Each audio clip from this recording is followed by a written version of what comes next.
Running a business comes with a lot of what-ifs. But luckily, there's a simple answer to them. Shopify. It's the commerce platform behind millions of businesses, including Thrive Cosmetics and Momofuku, and it'll help you with everything you need. From website design and marketing to boosting sales and expanding operations, Shopify can get the job done and make your dream a reality.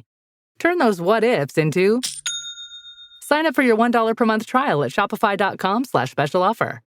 Salut à toutes, salut à tous, 8e étape du Giro, une étape au parcours un petit peu difficile à lire, assez indécise. Elle ressemble un peu plutôt aux premières et troisièmes étapes, celles qui ont été remportées par Mats Pedersen en Albanie, avec donc un profil vallonné, mais un final et des derniers kilomètres plats. Une grande difficulté au milieu, le Sasso Teto, 13 km à 7%. Mais ensuite, il y aura encore une longue descente jusqu'à la montée du Monte Lago, 5,5 km à 7%. Là, on sera à environ 50 km de l'arrivée. Ça redescendra. Il y aura une petite montée encore. Le Castel Santa Maria, 1,4 km à 7% avec un sprint bonus au sommet et quelques secondes bonif à prendre à 20 km de l'arrivée. Puis une dernière ascension avec le Gagliole. Elle ne fait que 800 mètres, mais elle est à 8%, donc très pentue. Parfait pour un puncher pour s'isoler. Il restera encore 7 km de descente et de plat jusqu'à l'arrivée. Autrement dit, un profil qui sied parfaitement donc à Mats Pedersen, qui a remporté toutes les étapes qui avaient ce profil depuis le début de la saison. Un coureur comme Wout van Aert, s'il arrive à retrouver un petit peu de forme, comme Corbin Strong, comme Arlois Aolar. Voilà, les sprinteurs qui savent grimper, ce sont eux que l'on attend aujourd'hui. À moins que l'échappée aille au bout aujourd'hui, c'est encore une fois un profil de ce type pourrait convenir à une échappée. Tout dépendra un petit peu de l'altitude de Lidl Trek. Ils ont remporté 3 victoires d'étape. Ils ont perdu le maillot rose hier pour Mats Pedersen qui est désormais sur les épaules de Primoz Roglic. Est-ce qu'ils vont encore prendre la course en main pour amener Pedersen vers une 4e victoire d'étape et aussi conforter son avance au maillot de Cyclamino?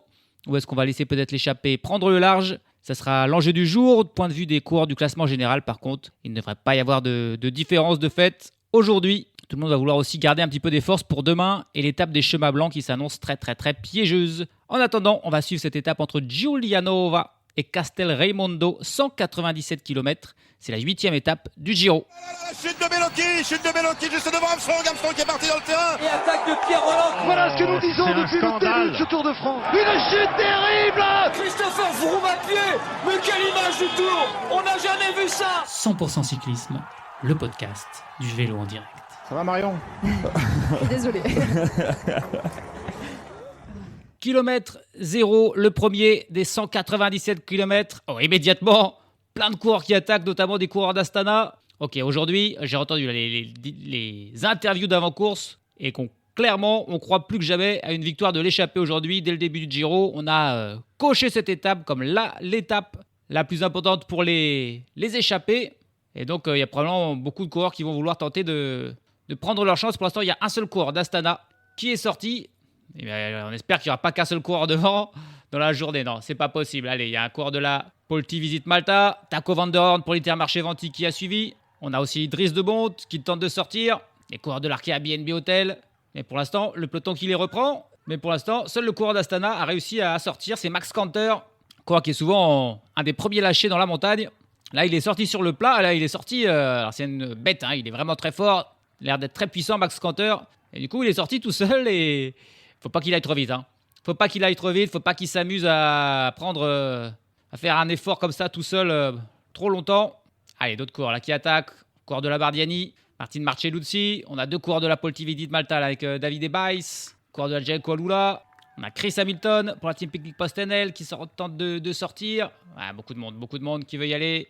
On a même un coureur de la Bora avec Nico Dens. Est-ce qu'il essaye de les rattraper? Non, il est plutôt là pour gérer Nico Dens un petit peu toutes ses échappées. Alors, on voit 3 coureurs de la Polti-Vidit Malta là, en tête du peloton. Ils sont 2 à mettre une attaque ensemble, suivi par Chris Hamilton.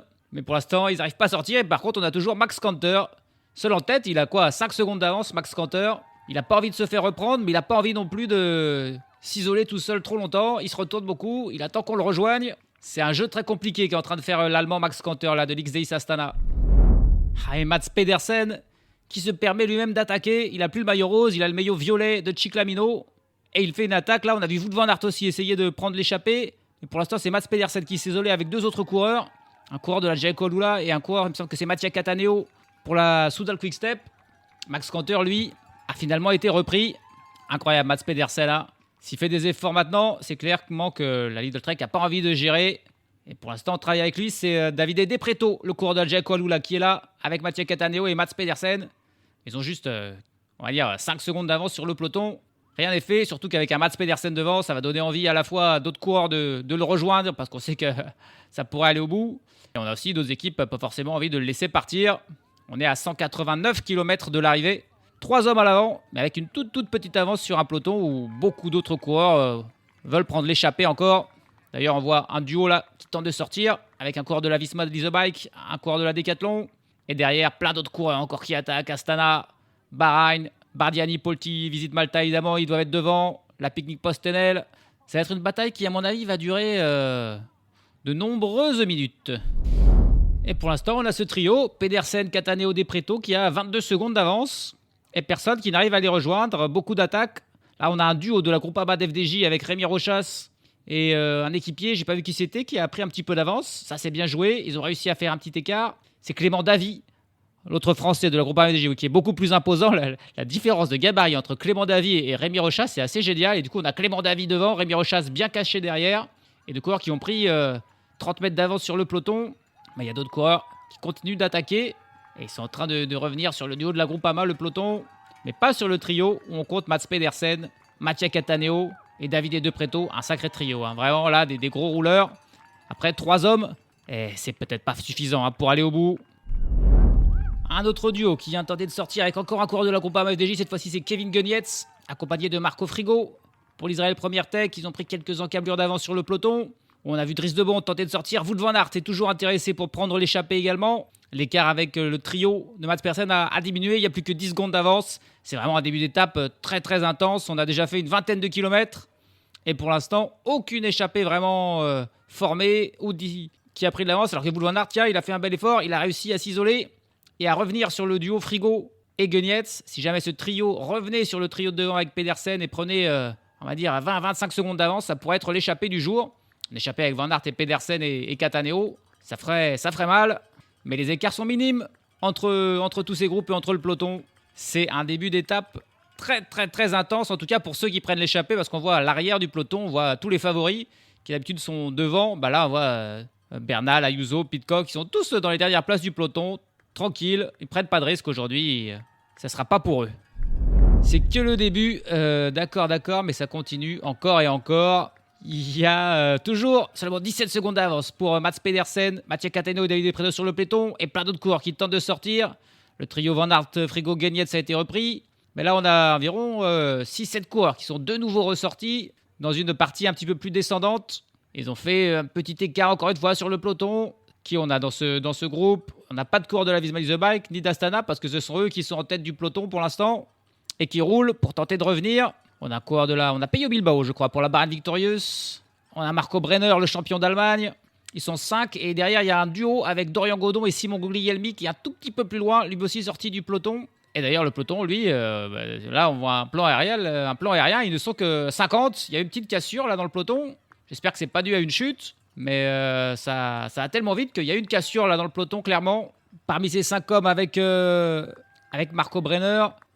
c'est pas Peyo Bilbao, c'est Zambanini qui est là pour la Bahreïn Victorious. On a Lorenzo Germani pour la Groupama FDJ, Mattia Baïs pour la Polti Visite Malta, ainsi que Timo Kilic pour l'Alpecin de Koninck. C'est une folie cette étape. On est parti depuis 40 km et il n'y a toujours que 20 secondes d'avance pour le trio Mats Pedersen, Mathieu Cataneo, Davide De Preto qui font des efforts absolument terribles. Et ils vont peut-être bien finir par le payer. Ils n'ont jamais eu plus de 30 secondes d'avance. Là, ils en ont de nouveau que 20. Derrière, tous les autres groupes qui sont sortis, tout le monde a été repris. Ça a rattaqué, ça a été repris. C'est d'une intensité folle. Tout le monde veut être à l'avant, mais personne n'y arrive du coup. On est à 155 km de l'arrivée. Et on a seulement 3 hommes devant, avec une toute petite avance sur le peloton. Et allez, Wout van Aert qui en remet une, qui retente à son tour de sortir. 150 km de l'arrivée. On approche du premier sprint intermédiaire de la journée. Il a un coureur de l'Arkea BNB, hôtel dans sa roue. Est-ce que c'est Simon Guglielmi? Il était déjà ressorti tout à l'heure, Guglielmi. Non, c'est Martin Tjota, le Norvégien, qui est sorti dans la roue de Wout van Aert. Et ils vont tenter de revenir sur le trio de tête, qui est toujours seulement 20 secondes, 25 secondes devant le peloton. Et là, tout le monde commence à être un peu fatigué, parce que tout le monde a fait beaucoup d'efforts, aussi bien ceux qui sont devant qui ont mis un rythme terrible, aussi bien ceux qui tentent de prendre les échappées en faisant des attaques, puis se faisant reprendre, aussi bien que ceux qui ont suivi, ramener tout le monde sur ces échappées. C'est un début d'étape très dur. Et là, on va arriver au sprint intermédiaire. On va voir probablement Mads Pedersen passer en tête pour prendre les 12 points. Est-ce qu'il va continuer son effort après avoir passé ce sprint? C'est pas sûr parce qu'il sent bien qu'on ne lui laisse que très très peu d'avance. On y arrive à ce premier sprint intermédiaire et Mads Pedersen qui logiquement passe en tête sans sprinter. Il passe devant Davide De Preto et Mattia Cataneo. 12 points de plus à lui, mais il ne se relève pas. Il continue clairement son effort. On a fait 50 km déjà dans cette étape et il n'a que 19 secondes d'avance sur le peloton. Et il y a encore des attaques alors que Wout van Aert et Martin Ciotta ont été repris.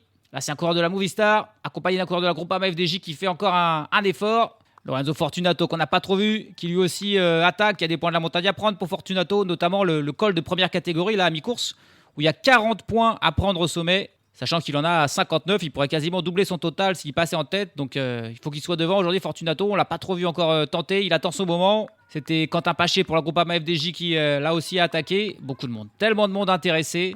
Mais aucune différence de fait pour personne. Alors qu'on a vu le peloton qui avait été scindé, s'est regroupé. Il y a bel et bien un groupe qui avait été lâché. Tout le monde est revenu. Alors que tiens, Wout van Aert, lui, il est à l'arrière du peloton. Il est retourné à sa voiture pour prendre un bidon. Il a peut-être compris que ça ne serait pas pour lui aujourd'hui, malgré il a essayé au moins 10 fois, Wout van Aert, de prendre l'échappée. Ça marche pas. Ça marche toujours pas pour Wout van Aert. Tout ça pour ça, 145 km de l'arrivée et le peloton est groupé. Suite à une attaque de Lorenzo Milesi pour la Movistar, suivi par Quentin Paché, d'autres coureurs ont suivi. Ils sont revenus sur Mads Pedersen et Cataneo et De Preto qui sont légèrement relevés. Du coup, ils se sont fait tous reprendre par le peloton groupé. Alors qu'on arrive au pied de la première difficulté du jour, le Croce di Cazzale, 8,6 km à 4,5% de moyenne. Pas très pentu, mais assez long. Est-ce que ça va être ici, du coup, dans ce col de 3e catégorie, que la différence va se faire? Parce que là, on est donc de nouveau tous groupés.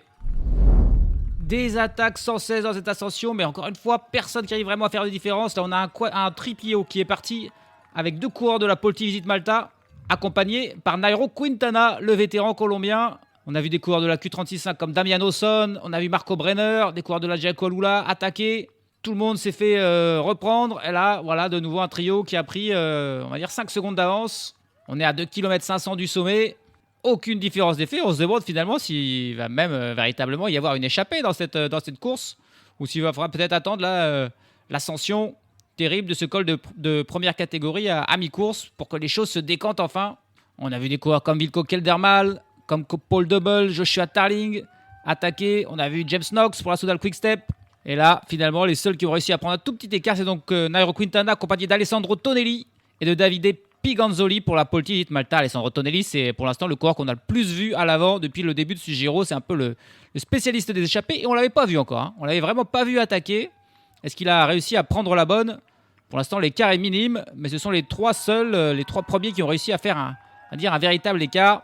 Ils doivent avoir une dizaine de secondes désormais d'avance sur le peloton. L'écart qui grandit, j'ai l'impression, un petit peu.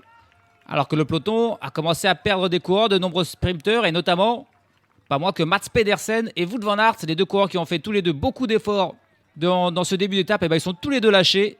Ils ne seront pas dans l'échappée et ils ne seront pas non plus là dans le final si jamais le peloton revenait sur l'échappée. Parce que pour l'instant, ils sont lâchés. Alors, il y aura encore du temps pour revenir, mais s'ils sont lâchés dès à présent, ça risque d'être encore plus dur dans le col de première catégorie qui sera dans une trentaine de kilomètres, alors qu'on n'est toujours pas au sommet de cette première difficulté du jour. C'est Davide Piganzoli qui passe en tête de cette difficulté devant Alessandro Tonelli et Nairo Quintana. Mais il y a des coureurs qui sont vraiment juste derrière eux. L'écart est minime, ils ont 5 secondes d'avance. J'ai pas l'impression encore que ce soit l'échappée du jour qui soit parti. C'est assez ouf. Lorenzo Fortunato, lui, le leader de ce classement de la montagne, n'a pas pris de points. Même si on sent qu'il est toujours là. Il essaye encore d'aller dans l'échappée. Mais c'est très dur. Désormais, on a une petite descente. Puis, on va dire, une vingtaine de kilomètres de plat. Avec une petite ascension non répertoriée de 2 km à 6%. Puis ensuite, on aura le dernier sprint intermédiaire, le second, qui sera juste au pied du Sasso Teto. Et c'est 13 km à 7,3%.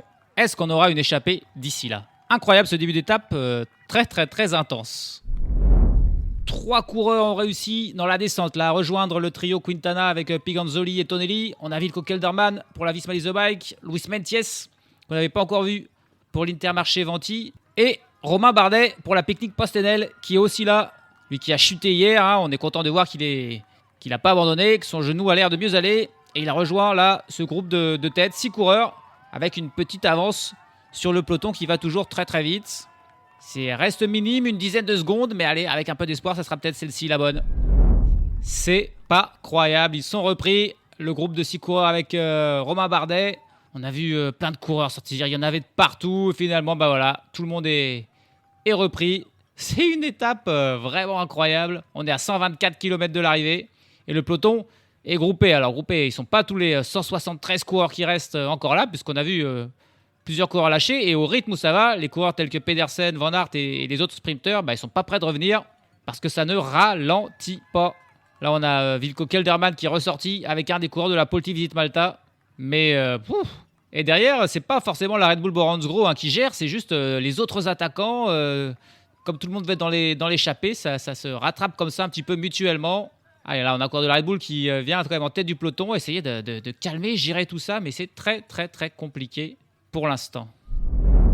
Allez, un groupe d'une dizaine de coureurs qui a réussi à s'échapper un petit peu dans une partie en descente. On a vu, c'était un petit peu Rémi Rochas qui a lancé ce mouvement. Il avait un coureur de la Decathlon dans sa roue, un autre de la Cofidis. Mais derrière, il y a d'autres coureurs qui sont joints, notamment Lorenzo Fortunato. Il y a encore des coureurs qui sortent un petit peu du peloton. C'est toujours très, très, très décousu. On est à 117 km de l'arrivée. On s'approche tranquillement du pied de la grosse difficulté. On est parti depuis 80 km, donc, et ça a fait que se battre pour l'échapper pour l'instant. Il y en a un petit peu de partout. On a une douzaine de coureurs là, qui a 16 secondes d'avance. C'est la première fois qu'il y a autant d'écart depuis que le trio, la Pedersen, De Preto et Cataneo a été repris. Ils sont 12. Ils viennent de rejoindre par 2 autres coureurs, notamment Romain Bardet avec Sylvain Moniquet. Ils viennent de sortir du peloton. Ils sont revenus assez facilement sur le groupe de 12 là. Mais il y a encore des coureurs, un coureur d'Astana et même un coureur de la Team Emirates qui est derrière. On a des équipiers. On a 2 coureurs de la Visma Lease Bike devant avec Kelderman et Van Baarle. On a Georg Steinhauser pour la l'IF Education Easy Post, Damian Osson pour la Q36.5, Nicolas Prodhomme pour la Decathlon AG2R. On a Rémi Rochas pour la Groupe FDJ qui est un petit peu celui qui a initié ce mouvement. On a encore d'autres coureurs. On a Lorenzo Fortunato qui est là, le leader du classement de la montagne. Il y a encore des coureurs. Hein, ils sont 4 coureurs encore derrière là à tenter de revenir. On a dit, il y a ces coureurs de l'Emirates. Je crois que c'est Igor Arrieta qui est là avec Diego Ulissi pour l'XDX Astana et Luc Plapp pour la Jayco Alula. Il y a un 4e coureur qui est un petit peu plus loin, qui tente de revenir.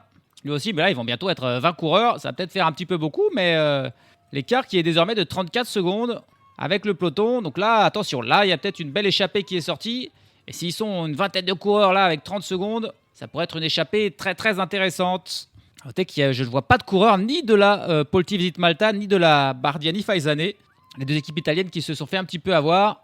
On la tient peut-être, notre échappée du jour, et elle a l'air impressionnante. Tiens, ça y est, on a aussi une liste avec les noms. Là, on a Jonathan Lastra pour la Cofidis, Prodhomme et Vandrame pour la Decathlon, Steinhauser pour l'IF, Rémi Rochas pour la Groupama, Marco Frigo pour Israël Première Tech, Davide Formolo pour la Movistar, Damian Osson pour la Q36.5, Bouman et Plapp qui viennent de rentrer pour la Jayco Alula, Kelderman et Van Baarle pour la Visma Lease Bike, Igor Arrieta pour la Team Emirates, c'est 2 coureurs pour Astana avec Diego Ulissi et Lorenzo Fortunato.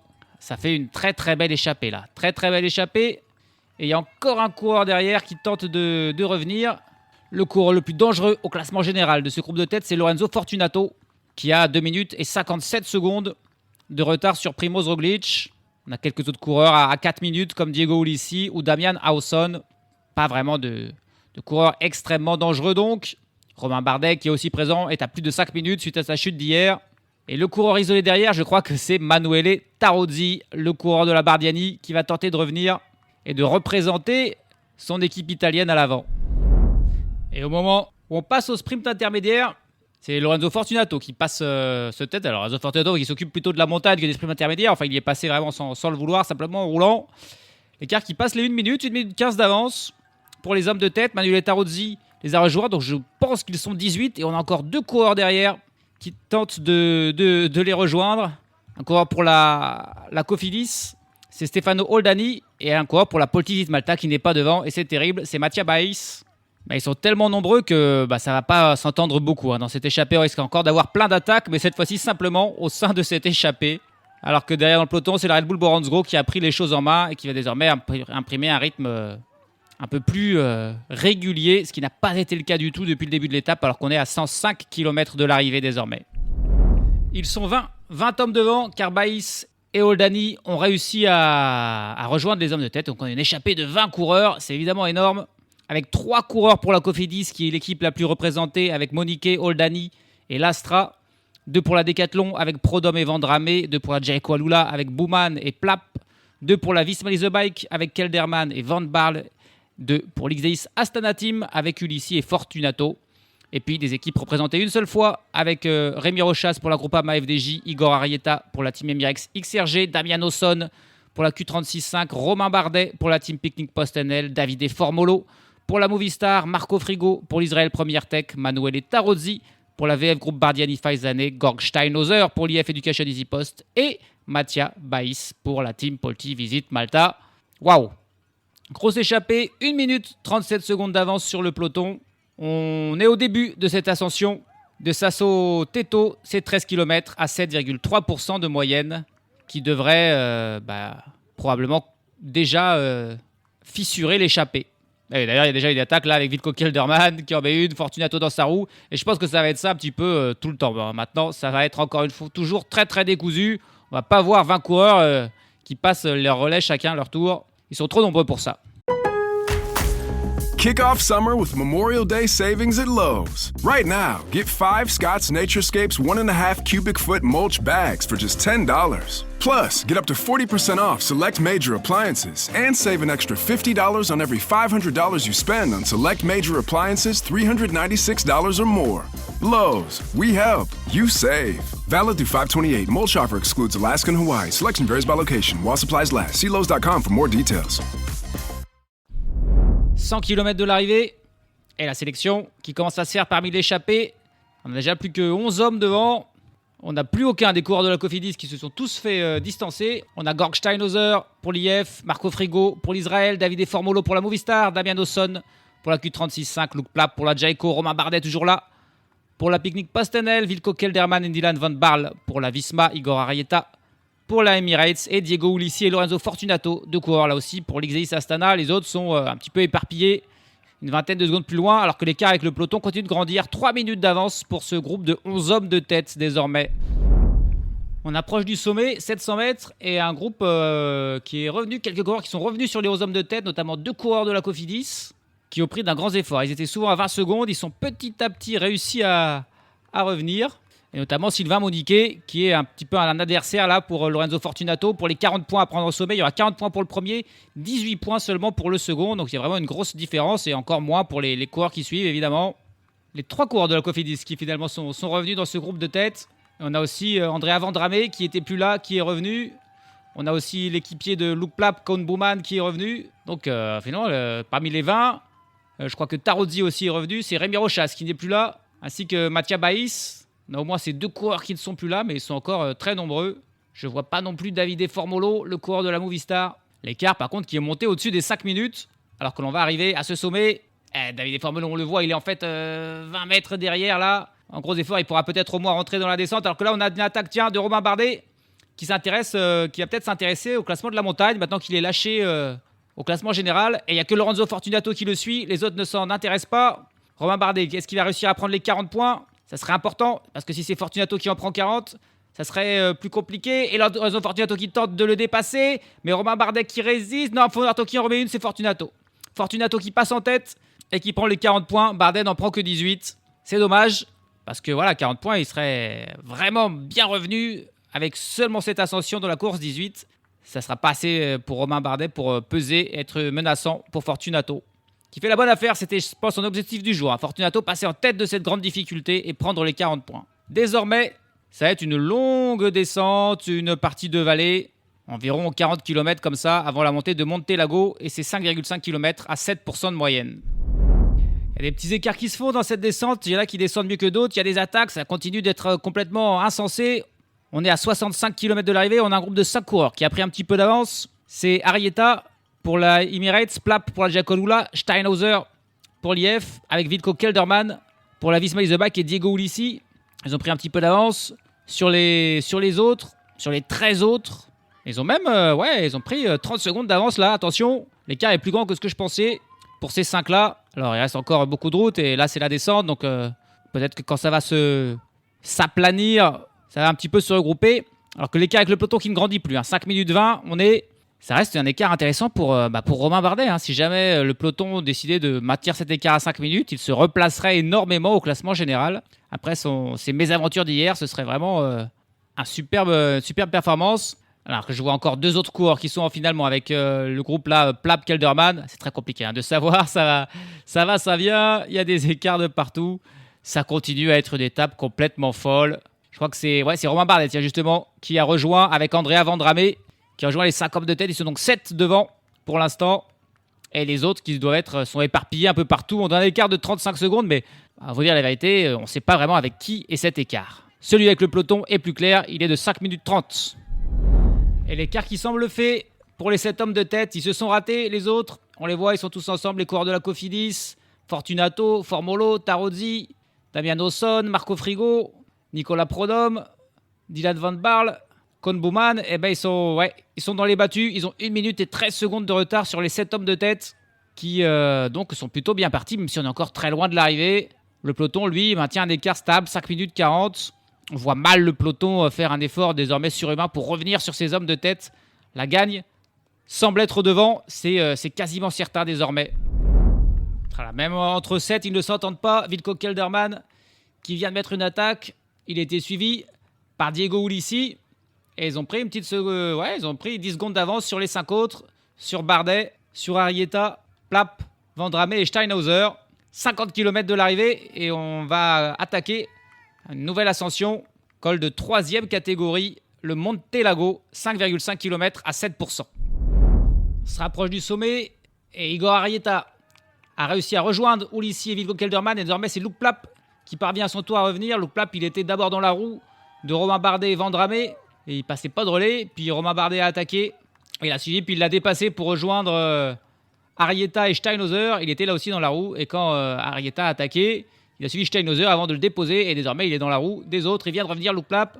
Derrière, on a donc Georg Steinhauser un petit peu plus loin. Romain Bardet a aussi lâché. Il est un petit peu plus loin. Et Vandrea Dramé encore plus loin, le groupe de 7 qui est donc éparpillé. On n'a plus que 4 hommes en tête. Steinhauser, c'est peut-être celui qui a une chance de revenir. Ça paraît plus compliqué pour Bardet qui est quand même plus loin, même s'il reste ensuite beaucoup de kilomètres et de la descente. Il a au moins 20 secondes de retard, Romain Bardet, sur les 4 hommes de tête. Et à noter que pour le moment, le leader provisoire du classement, c'est Diego Ulissi. Il avait 4 minutes et 1 seconde de retard sur Primož Roglič. Et du coup, là, avec 5 minutes 50 d'avance sur le peloton, il est leader. Et puis Lorenzo Fortunato, qui était mieux classé que lui, est dans un groupe de poursuivants à 1 minute 30. Et donc, pour l'instant, juste derrière, après ces 2 coéquipiers d'Astana qui seraient les 2 premiers au classement du maillot rose si la course s'arrêtait à cet instant. Mais il reste encore 45 km. Il a refait le coup, Luke Plap. Il était dans la roue des 3 autres et hop, sans jamais passer de relais. Et là, il leur a mis une attaque et il a fait un petit écart. Et il va passer en tête là, au sommet de cette difficulté, avec une dizaine de secondes d'avance, j'ai l'impression, sur les 3 autres, sur Kelderman, Ulissi et Arrieta, qui eux travaillent ensemble. Derrière, on a vu Romain Bardet vraiment ralentir. Il a été rattrapé par un duo formé de Nicolas Prodhomme et de Lorenzo Fortunato. J'ai l'impression que Fortunato il continue son effort aussi pour gagner des places au classement général et peut-être aller chercher le maillot rose si Diego Ulissi venait à craquer pour l'Astana. L'objectif, c'est que l'un des deux soit maillot rose peut-être ce soir. Georg Steinhauser, lui, par contre, est toujours intercalé. Il passe en 5e position au sommet. Maintenant, il y a quasiment plus que de la descente et de la vallée. Le petit bonus intermédiaire au sommet d'une côte de 1 km 400 à 7%. Et le petit mur de Gagliolé, 800 mètres à 8%, qui sont les seules difficultés qui restent pour les hommes de tête. Et pour Luke Plap, désormais seul en tête, avec 5 minutes 40 d'avance sur le peloton. Une quinzaine de secondes d'avance sur les 3 hommes derrière lui et 33 secondes d'avance sur Georg Steinhauser qui n'a pas non plus abdiqué. Il a même 1 minute 40 d'avance sur le trio Prodhomme, Bardet, Fortunato. Le point à 25 km de l'arrivée et ça commence à sentir très beau pour Luke Plap qui a vraiment fait le coup parfait là en s'isolant juste au sommet de la dernière difficulté du jour. Il a désormais 1 minute d'avance sur le trio Kelderman, Ulissi, Arrieta. Georg Steinhauser est encore quelque part intercalé. Certainement, il y a eu environ 1 minute 30 de Luke Plap. Et puis, il y a 1 minute 50 On a un quatuor, Vendramé, Prudhomme, Bardet, Fortunato. Le peloton, lui, est à plus de 6 minutes. Autrement dit, si Luc Plapp arrive à tenir son rythme, à ne pas craquer, il pourrait très bien prendre l'étape. Et puis pour le maillot rose, ça se joue en fait entre Ulissi et Fortunato. Il y avait à peu près 1 minute d'écart au classement général entre les deux hommes. Et en ce moment, il y a à peu près 1 minute entre le groupe Ulissi et le groupe Fortunato. Donc c'est un petit peu les deux coureurs d'Astana qui se battent pour ce maillot rose en fait, parce qu'on a bien senti du côté de la Red Bull qu'on était plutôt content de laisser ce maillot rose pour l'instant à un autre coureur. De manière assez étonnante, on a même vu la Team Emirates rouler dans le peloton alors qu'ils ont Arrieta devant et que c'est pas eux qui ont le maillot rose, mais on a senti en fait que peut-être la Team Emirates s'est mis à rouler pour essayer de faire en sorte que le maillot rose reste sur les épaules de Roglic. Alors c'est un petit peu étonnant de voir une équipe rouler pour que le maillot rose reste sur les épaules de son adversaire, mais ça lui permet de... Voilà, quand on a le maillot rose, on a à la fois la pression de la course, on a aussi la pression de l'après-course, le protocole, le podium. Et donc peut-être que la Team Emirates aurait bien aimé que Roglic garde ce maillot, mais là avec 6 minutes de retard, ça semble plutôt un coureur de l'Astana qui devrait le porter ce soir, Ulissi ou Fortunato. Ça, cela reste à voir. Le suspense est entier. Luc Plapp qui arrive au sommet là, de ce sprint Red Bull, ça monte beaucoup. Ce sprint Red Bull, là, il y a des passages à plus de 10%. On sent qu'il est un petit peu commence à être à bout de force là, l'Australien. Il va prendre les petits 6 secondes de bonus. Ça, c'est pas vraiment l'intéresse pas beaucoup. Derrière, on a Igor Arrieta qui s'est débarrassé de Kelderman et de Diego Ulissi. C'était le plus fort peut-être Arrieta là. Il a décidé de tenter de le rattraper à lui tout seul. Il a senti que c'est vrai qu'il perdait du temps petit à petit. Arrieta, il est sorti, il est à 55 secondes derrière Luc Plapp. Il a 20 km pour tenter de revenir sur le coureur de la Jayco. Et puis derrière, à plus de 2 minutes, on a désormais 5 coureurs puisque Gorg Steinhauser a été repris par Vendramé, Prudhomme, Bardet et Fortunato. L'écart avec le peloton, lui, est stable. Toujours 6 minutes entre Plapp et les favoris. Il s'est vu trop beau, Igor Arrieta. Il a été repris. Et là, il est en train d'être distancé par Diego Ulissi et Wilco Kelderman. Diego Ulissi, on sent que, d'ailleurs, Ulissi dans ce groupe de poursuivants et Fortunato dans l'autre, les deux coureurs d'Astana, qui se font un petit duel à distance, amical évidemment, puisqu'ils sont de la même équipe, mais pour aller chercher le maillot rose, ils ont tous les deux envie d'un peu d'avoir ce prestige. Ouais, Arrieta, il est en train de craquer là. On est dans cette ascension de Gagliolé. Elle est courte, elle fait seulement 800 mètres, mais par contre, elle fait 8% de moyenne. Luc Plapp, pour lui, par contre, ça sent très bon. Il a 1 minute et 10 secondes d'avance désormais sur le duo Ulissi-Kelderman. Arrieta, il a été repris, puis distancé immédiatement. Ça sent très bon. Ça sent très bon pour Luc Plapp. Il va arriver, là, il va passer au sommet. Derrière, c'est juste de la descente et l'arrivée. S'il n'a aucun incident technique, aucune chute, il va s'imposer, l'Australien. Désormais, c'est quasi sûr. Il a donc 1 minute 10 sur le duo Kelderman-Ulissi. Il a 2 minutes 30 sur le groupe avec Fortunato et Bardet et 5 minutes 50 sur le peloton. L'échappée aujourd'hui, et c'est la première fois depuis ce Giro, qui va enfin aller au bout. Je dis souvent qu'il y a de l'espoir. Aujourd'hui, il y en avait plus que d'habitude. Ça a mis beaucoup de temps à se dessiner, énormément même. Ça a été une lutte plus que âpre. Et c'est Luc Plapp qui, a priori, va être le grand gagnant. Il lui reste 6 km désormais. Tiens, et dans le peloton des favoris, il y a Tom Pidcock qui met une attaque. Il a Ayuso dans sa roue, Bernal, Richard Carapaz, qui tente de mettre peut-être Roglic en difficulté. Mais le maillot rose est là, tranquille. C'est inattendu. On pensait qu'ils allaient faire ce petit dernier mur tranquillement. Mais Pidcock a tenté un coup, voir s'il avait moyen de peut-être sortir et grappiller des secondes, puisque ce petit mur est seulement à 7 km de l'arrivée.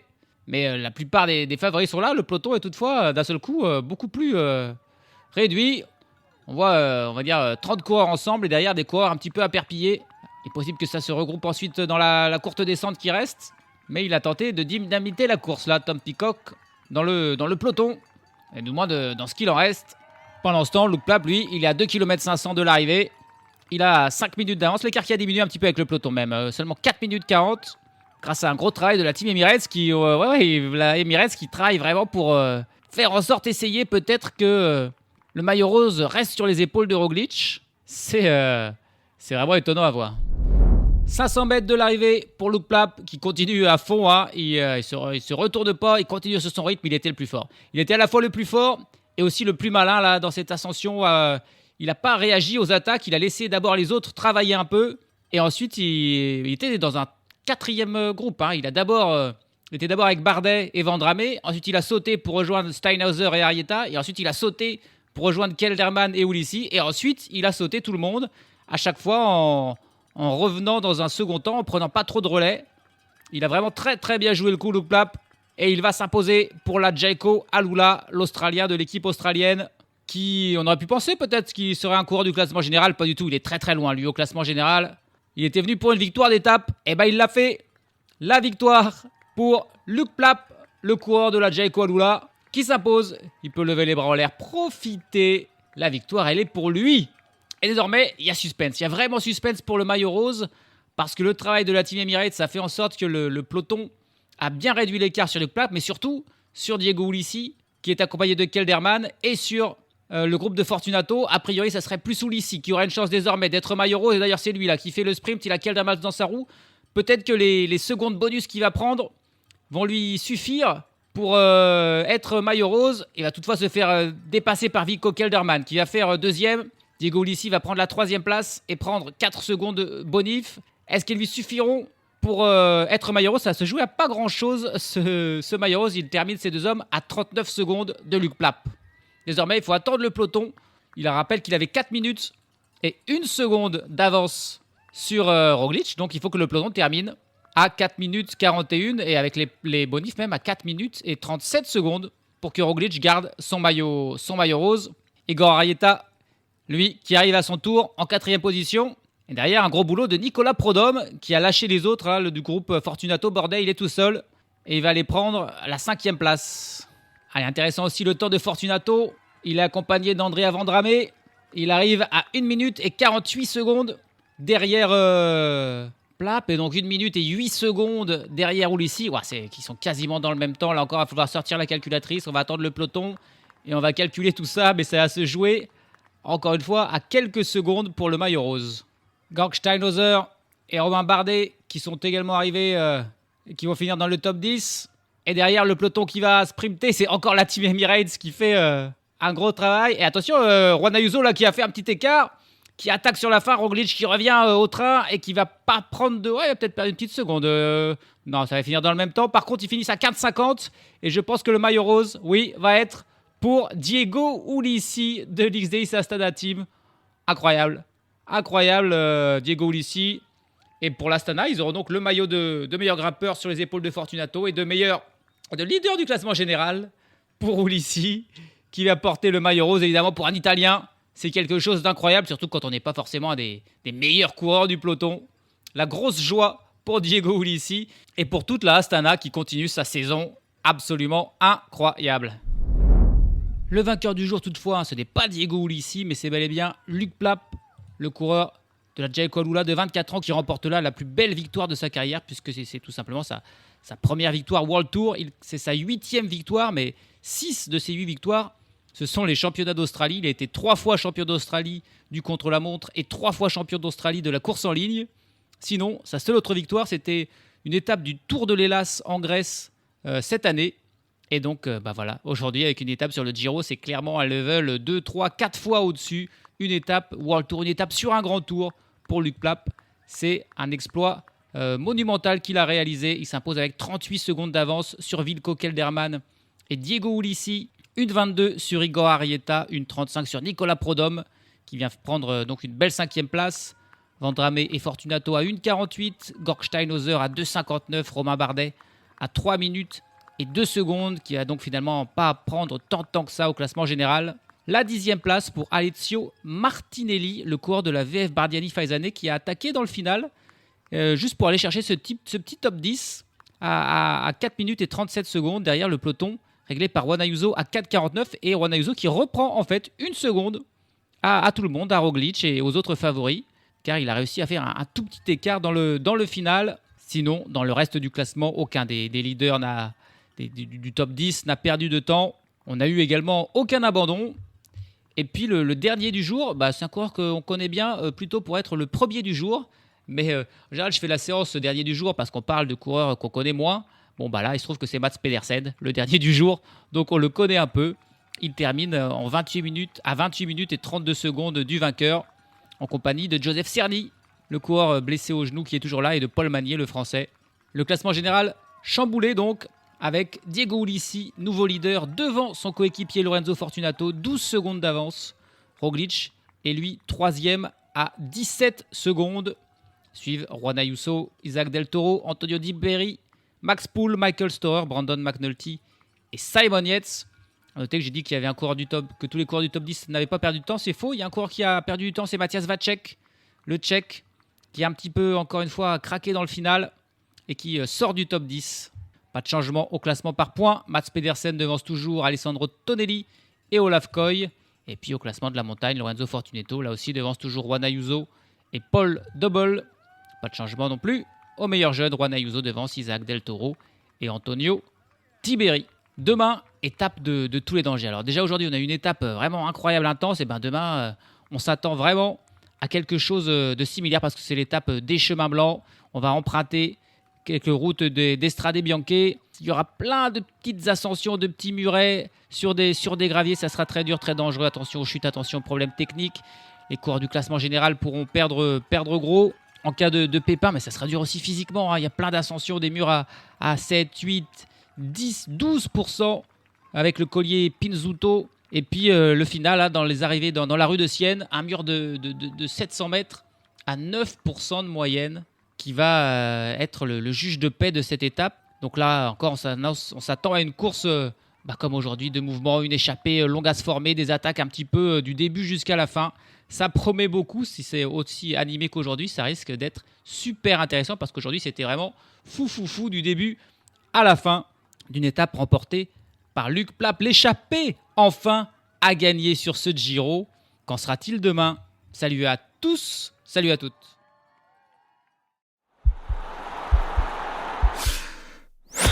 This podcast is part of the Sports Social Podcast Network.